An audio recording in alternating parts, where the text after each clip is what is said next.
Hello. Hi, everyone. Happy Wednesday. Hope you're having a great day. I am Coach Kayla. I am a online plant-based dietitian, nutrition, and run coach. And today I am going to be talking about the special considerations and nutrients that is important for not just those that are plant-based, but also those that are athletic and are very active. These are the nutrients that you want to make sure that you are eating, and sometimes it's hard in order to do that. So before we get started, I do just want to say, make sure if you are coming on live with me, say hi, say hello. I want to know that you're here. Also, if you watch this on replay, just comment below replay so I know you checked this video out on replay. And also, as well, shout out to Virtual Veg Fest. They have allowed me to do these lives every Wednesday, which is just so amazing. And I want to also shout out to their sponsors, Shroom Meats. Also, make sure to like Virtual Batch Fest on Facebook. Make sure to go to their website, check it out. They have a ton of vegan vendors that you can shop from, and also subscribe as well to their YouTube channel. So this video is live on Facebook, and it also is streamed on their YouTube page. So you can also watch it there as well. And there's also monthly contests that Virtual Veg Fest does as well. So if you go to virtualvegfest.com, you can check out their contests, their monthly contests. Hi and hello. Hi, honey. Thanks for joining. Hi, Joyce. Joyce is one of my clients. Thank you so much for joining, Joyce. Awesome. So today we'll get into it. So I'm going to talk about, as I said, the nutrients that are really important to make sure you're eating. And I want to talk about that a little bit here. And then at the end, if we do have time as well, I want to make sure that I answer any questions that you also have as well about plant-based nutrition, for athletes or for those that are active. So, okay, number one. So number one nutrient that I want to talk about, actually, these are two nutrients. I'm going to kind of put them together because they're kind of important for the same thing, is vitamin D and calcium. So vitamin D or calcium are so important for bone health. So really that's important for anybody, whether you're active or not, but also especially when you're active because well, actually, I guess it depends on your activity. So I work with a lot of runners, and it's really hard on your bones and your joints, right? So we want to make sure we have strong bones. But also for anybody that even goes plant-based, it's also very important to make sure you are getting enough vitamin D and calcium, which you might think is a little bit harder if you don't do dairy anymore, right? Because we're told, right, that we have to eat dairy in order to get vitamin D and calcium, which is just not true. We don't need to have dairy. We've actually found a lot of the research shows that, and there is research backing this up. I would not tell you this if I was not a dietitian. So as a registered dietitian, I can tell you guys this, that there is research that shows a lot of the side effects of drinking dairy, which, is, anti-inflammatory, causes allergies, things like that. There's research that actually shows that what dairy does not do. But that's not why I'm here to talk about that. Why I'm here is to make sure that you know how to get your vitamin D and calcium. So no matter who, most of my clients are plant-based, but anybody that comes to me that is plant-based or vegan, I make sure that they're taking a vitamin D supplement. And the number one thing is, yes, we can get it from dairy. The other thing, the best source of vitamin D is actually the sunlight. So if you live in the Northern Hemisphere, most likely you are deficient in vitamin D just because you don't get enough vitamin D from the sun. So the best way is, if you can, get out in the sun for at least 10 to 20 minutes, right? We don't want to do too much because obviously the sun isn't too much sun cannot be good for us, right? As we know, but it only takes 10 to 20 minutes in sun to really get your vitamin D. But because most people are deficient in it, I usually do make sure my clients are taking vitamin D. Calcium, possibly you can suggest the supplement, but some food sources of calcium, make sure you're eating, or collard greens. Oat milk is a good source. So you do want to look at any of your plant-based milks. You do want to look at them to make sure that they do have calcium or vitamin D, if that's what you're buying that milk for, or you're wanting to make sure you're getting those nutrients, just look at that nutrition facts label, or reach out to me as well. But oat milk's a good one. And also tofu, and broccoli and your greens also are good sources of calcium. And then I also want to talk about quickly also vitamin B12. Vitamin B12, you may have heard if you are eating, if you go on a plant-based diet, that you can't get any vitamin B12 from your diet if you're plant-based. So the thing is, their vitamin B12 does come from animal products, but there are products that do have vitamin B12, which is really cool, that are plant-based. So you may have heard of nutritional yeast. If you haven't, it is amazing. I do suggest and recommend you to check it out. You might think it's strange because it's this yellow flaky stuff that kind of looks like fish food if you have fish and fed them before, but it really is good. It does have a cheesy flavor, so I sprinkle it on a lot of my food. Just sprinkle it on like I would salt and pepper. You can also create a cheese sauce out of it, and that's actually how I make my macaroni and cheese. But nutritional yeast is very high in vitamin B12, so that's a really good source. Also, there are fortified foods as well that have vitamin B12. And vitamin B12, I do usually recommend supplements to my clients to take vitamin B12 just because it is rare in your nutrition, but doesn't mean, as I said, that you can't get it, which is really great in your diet. And then number 3, the third nutrient that I want to talk about tonight is iron. So, let me go back to vitamin B12. Why we need vitamin B12? It is important for cognitive function. So there is research that has been done with the elderly population and more the senior population, and a lot of them that lose some of their memory is because they are low in vitamin B12.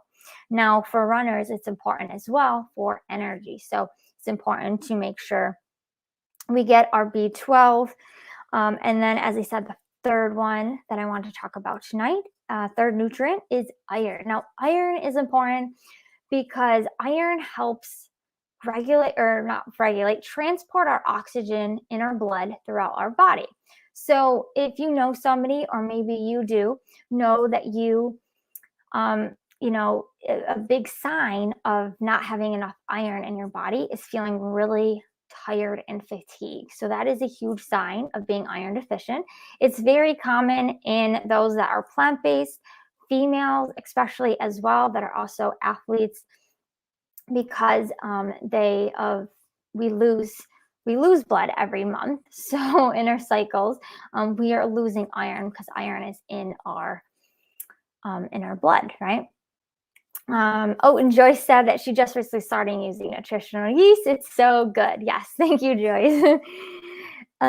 Yes, so that's why it's important. And then also for those that are active, right? We want to make sure our blood flow, our oxygen and our blood flow is working, because that's really going to help you with your performance. So it is important that as athletes too, that we make sure we're getting iron, and we absolutely can do it in a plant-based diet. It just may be a little bit harder, more challenging. But I want to give you guys some tips to getting more iron. So first, let's talk about foods. So foods would be beans, spinach. What else has iron in it? Anybody know? Let's see, nuts. Nuts also have some iron, but nuts, beans, spinach, greens, those are all really good sources of iron. And it's also important to make sure to drink or eat vitamin C. So the example I like to get is eat a strawberry spinach salad, because you have iron, which is non-heme iron. There's different types of iron. So non-heme iron in spinach, and then you have vitamin C from the strawberries, and the vitamin C actually helps you absorb more of that iron from the spinach. So that's a tip that I have for you. Also, cooking in a cast iron pan, if you have not tried that, that's also a way that you can actually get more iron in your body. And also not drinking green tea, and that is because the tannins in green tea actually inhibit the iron absorption. So this is one difference I actually made in my diet when I had low iron in my blood, and when I actually stopped drinking green tea, I started absorbing more iron, and my iron was actually fine when I went and gave blood again. So that does work. Um, what else? Oh, Honey said beets. I assume beets are saying that they have iron in it. I don't think of beets as like a good source of iron, but definitely beets have ton of nutrients in it, right? Definitely a lot of nutrients that are good for us. And certainly we know because of the nutrient content, beets are definitely good for those that are athletic or, that do endurance training. And then my biggest tip of the day that I want to give you guys is, not worrying so much about these nutrients, but focusing on the bigger picture and just making sure you're eating a variety of plant-based foods. That is the key, because you will get all the nutrients that you need in a plant-based diet if you are concerned about that, as long as you eat a variety of foods. But if there's only certain foods, and I say this because I see this with my clients, that they just eat some foods and they don't really eat a variety of foods. So they're missing out on nutrients. So as long as you're eating a variety of foods, if you do need a little bit more guidance, a good place to go that is, free, that you can just, as long as you have a smartphone, you can download an app. It's called the Daily Dozen. It's a great way to just make sure that you are eating the variety of foods and you're getting all those certain food groups that you should in order to get all the nutrients on a plant-based diet. And if you are somebody that is more athletic, if you are iron deficient because you're more athletic, that it might be a reason to talk to somebody like myself and get just a little bit more support and guidance on your nutrition. So that is, hi Scott, hi Dr. Scott. Thank you so much for joining me. And then Honey said that was just a guess. I could be wrong. Never knew this about growing tea though. Wow, I know. I actually did not know that for the longest time either. But it is true because it does help. I did it myself. So yes, it is. It definitely works. So just to summarize all of that, vitamin D and calcium is important for bone health. We can get we get the best source of vitamin D is from the sun. Calcium we can get from collard greens, oat milk. What else did I say? Tofu. Vitamin B12 is important for cognitive function and energy. We can get that from nutritional yeast or fortified foods or taking a B12 supplement. And iron is important for transporting oxygen throughout our blood. And we can get iron in our in plant-based diet from beans, spinach, and also I said tips like drinking vitamin C with your non-heme iron or plant-based iron source, along with cooking in a cast iron and not drinking or limiting your tea consumption. So that is all I have for today. Does anybody have any questions? I do have 6 minutes, so I have some time to answer any questions that you guys have. It can be anything that I talked about today. It could be anything that you'd love to ask a plant-based dietitian or anything like that. So if you do have any questions, go for it. Any questions? No questions? I see a couple people are on here. No one has any questions. Okay. That's okay. All right, let's see. Oh, and then I also said, to summarize everything, the key point of what's most important is eating a variety of foods, and check out the Daily Dozen app if you haven't heard of that. Honey is trying to think of some questions. Great. Okay, I'll be here. Oh, thank you, Dr. Scott. Thank you. If nobody, and I'm just since I'm waiting for some questions here, let's shout out to Dr. Scott Harrington. He is a vegan doctor. So if you are looking for a primary care physician, Dr. Scott can help you. I am a dietitian, but Dr. Scott Harrington can do more of that medical side of things. And he does, I believe most of his practice is online as well, which is very similar to my practice as well. It's all virtual. So great advice. Thank you. Helene asked, how do you make your mac and cheese? Ooh, yes. So, how do I make my mac and cheese? So, yeah, I haven't done it in a while. So So, does anyone know how to make a roux? Has anyone made a roux before? So, I forgot where I learned how to make a roux, but if you've ever taken a cooking class, that's kind of one of the basic things they teach you about how to do. So, what I use is obviously I use a plant based milk, my vegan butter, and a little bit of flour. So, that's how you make a roux, and you warm it up on the stove, melt the butter with the flour. Colleen said, "Yep." Okay, great. You know how to make a roux. So after that, I add my nutritional yeast. And basically, I just whisk that in and I just thicken it like you would, like you would add regular cheese. I just add that nutritional yeast, basically. So that's basically, I think, all I do. I mean, you can season it. You could put, garlic powder, things like that in there to make it flavorful. You just got to kind of play with it to like get that consistency. And then you can throw in, your favorite noodles. We've been trying to do more gluten-free, so we use gluten-free noodles. You can bake it if you want, but I usually just eat it like that. I just make my sauce and throw it on my pasta. Maybe I'll throw some broccoli in there, something like that. But yeah, it's great. It's definitely great. And Honey said, Dino Sarma makes mac and cheese in his book, Alternative Vegan, that starts with a roux, and it's the best. Oh, I'll have to check that out.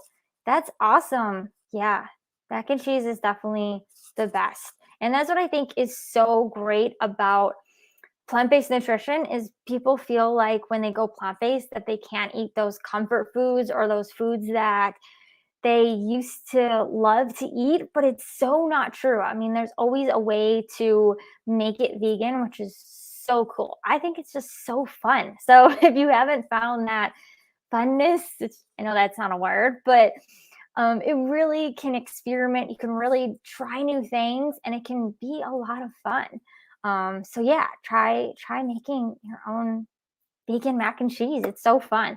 Dr. Scott said it sounds yummy. Yes, it is. It is so good. I really do like probably adding broccoli in there because I do love my vegetables. Not just because I'm a dietitian, but I do. So yes, but it is so good. Awesome. Any other questions? This is so fun, guys. I will be back again next Wednesday, so make sure to check that out. I will also be here again actually Saturday, which is so exciting.